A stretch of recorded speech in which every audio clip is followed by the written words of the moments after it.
Gente, quando eu trabalhei no Procon, era muito comum o consumidor chegar lá relatando que a energia elétrica dele foi cortada no final de semana, na sexta, no sábado, até mesmo no domingo.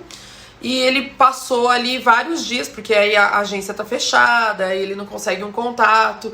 E ele passou um período maior sem o restabelecimento da energia elétrica, devido ao corte ter sido feito nesse período de sexta, sábado ou domingo. Então, eu quero passar para vocês que recentemente o presidente sancionou uma lei que proíbe que esses cortes sejam feitos em relação à água, luz e gás, que sejam feitos esses cortes nas sextas-feiras, sábados, domingos, feriados e vésperas de feriados, justamente para evitar que o consumidor ele fique um período maior sem o serviço, sendo que é um serviço essencial, porque ele não consegue regularizar nesses dias em que o atendimento das concessionárias está fechado. Inclusive, essa lei, que é a lei número 14.015 de 2020, ela também tratou a respeito do aviso do corte.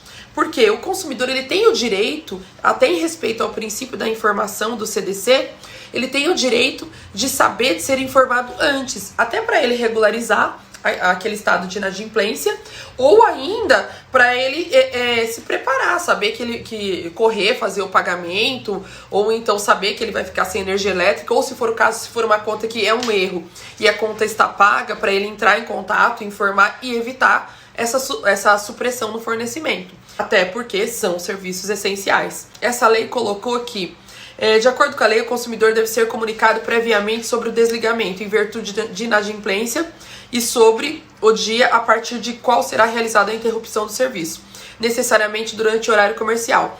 O aviso deverá ser feito pelo menos 15 dias antes do corte. Então, antes do corte, obrigatoriamente o consumidor tem que receber esse aviso 15 dias antes, inclusive informando quando será feito o corte. Isso daí tem que estar informado. E, inclusive, tem a previsão de uma multa. Caso o usuário não receba a notificação prévia, não será cobrada a taxa de religação e a concessionária responsável pelo fornecimento será multada. Provavelmente vai vir algum decreto para poder regularizar essa questão da multa. Eu não sei se é o Procon que vai aplicar essa autuação, mas enfim, existe aqui a previsão de uma multa. O consumidor somente poderá ter serviços como água, luz e energia elétrica e outros serviços cortados após o aviso da concessionária. No caso da luz, o prazo para religação, conforme resolução, em área urbana é de 24 horas e para área rural, 48 horas. Na hipótese de o valor do consumo exceder as suas possibilidades financeiras, o consumidor ele deve procurar uma concessionária de energia elétrica antes do vencimento e pedir um parcelamento dessa dívida, porque aí evitaria o corte. Inclusive, em relação a esse tipo de situação, nós já temos aí uma súmula do Tribunal de Justiça do Rio de Janeiro, que é a 192, que é indevida a interrupção da prestação de serviços essenciais de água, energia elétrica, telefone e gás e configura dano moral. Inclusive, nós temos também uma decisão do Tribunal de Justiça, na qual houve aí a condenação em dano moral na pessoa jurídica, inclusive, com base na súmula 227 do STJ, pelo fato da interrupção no serviço de energia elétrica realizada às sextas-feiras e finais de semana. Então, é uma situação que já está completamente estabelecida, já havia súmula, já havia jurisprudência e agora tem a legislação.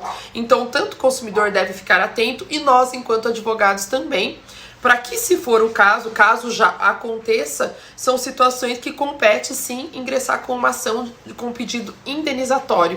Pode ser inclusive não só o dano moral, mas também o dano material, dependendo do caso em si. Cada caso, né, tem que ser analisado individualmente, mas tem casos que é possível um lucro cessante, dano moral e o dano material, então teria que analisar e fazer o pleito aí.